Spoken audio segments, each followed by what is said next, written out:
This is Chris here, and what happens when you press? Exterminate! Cool.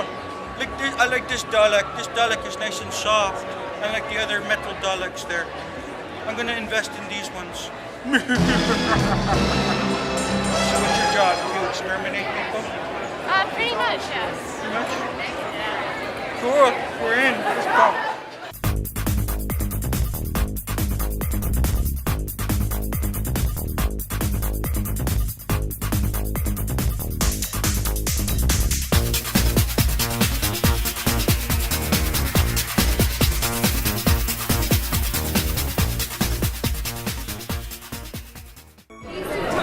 Hi there, I'm here with Rob Green. Rob Green from the Doctor Who Society. That's right. So what's this, who is this doctor? Well, the Doctor is a time-traveling alien from another planet who originally just started kind of wandering through time and space as kind of a, because he was kind of bored and wanted a bit of fun, and since kind of turned into a bit of a hero, like 40 years later. The show's been going on for a long time. He's an alien. That's right, yeah. Okay, and I noticed they've had 11 doctors. That's right. Every time the Doctor gets badly injured, his body sort of repairs itself and regenerates into like a new version of him. Pretty good excuse to get new actors to play the Doctor as the older ones get tired of the role. But it also works within the show itself, because that's it brings it every time he changes, not just his appearance but his personality as well. So you've had 11 different Doctors over the years, each with their own sort of style and way of doing things. Right. We had one guy with a long scarf, I remember. Yep. And what's the new guy wear? The new guy's got like a sort of a tweed coat and a bow tie and occasionally a fez. A fez? A fez, yeah. Really? Did not know that. Now, this here's a Dalek, right? This is a Dalek, that's right. And what does a Dalek do? Well, they kind of hate everything that isn't a Dalek, so they just tend to go around killing a lot of people. They're kind of racist. Yeah, very racist. The ultimate racists, really. Yeah. The creator based them on the Nazis. That was his. It was only 20 years since the World War II had ended, and it was still kind of fresh in the public consciousness, and they were very consciously based on the German SS troops. Really? Yeah. Huh.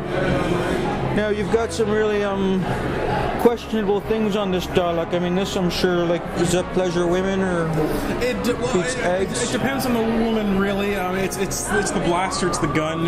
It's a gun. It's a gun, yeah. It exterminates things. That's kind of what they're into. I've had women kind of go up and have sort of grope themselves with the plunger before. I've seen that happen numerous times. They grope themselves. They just shove themselves right in there. I wish I was getting a little bit of that, but he gets it all. It's very, very depressing. Wow.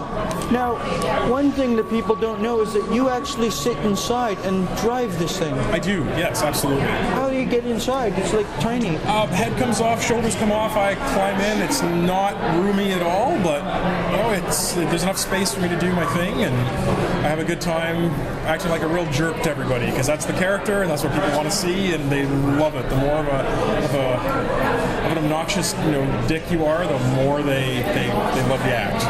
What, you have a voice in there? Yeah, there's a voice modulator. It changes my voice to sound like the Daleks on the show, but I mean, it's a lot of acting as well. You gotta you gotta say the right things, you gotta deliver it the right way. It's all good for you. What have we here? What are you meant to be? Dr. Evil. Are you as evil as the Daleks? What do you do with these Daleks? Do you rent them out for parties, or just exterminate people? Usually events like this, where there's a lot of Doctor Who fans around, people who know the TV show and want to see these guys, running around, in real life like they do on the TV. And how do we get a hold of you if we want a Dalek of our own? You can go to Dalek Auric on Facebook. There's also a webpage, DalekAuric.com, that you can visit. Facebook is probably your best bet. Most of his events and things like that are on there. Right, and where's your next event going to be? Next event is going to be in Toronto in March at the Comic-Con. Great. So So can you see really well out of there? It's not too bad. It's basically the same as wearing a pair of sunglasses inside. You know, your vision's a little bit dimmed, but you can make out most of what's going on. Huh. Have you squashed anyone? I haven't squashed anybody yet. I've come close a couple times. I've actually done more damage to him running into things than I have anybody else. Wow. Oh, that's quite impressive. Well, thank you. Well, thank you very much. No problem. Maybe I'll hire your services to take over Toronto. Anytime.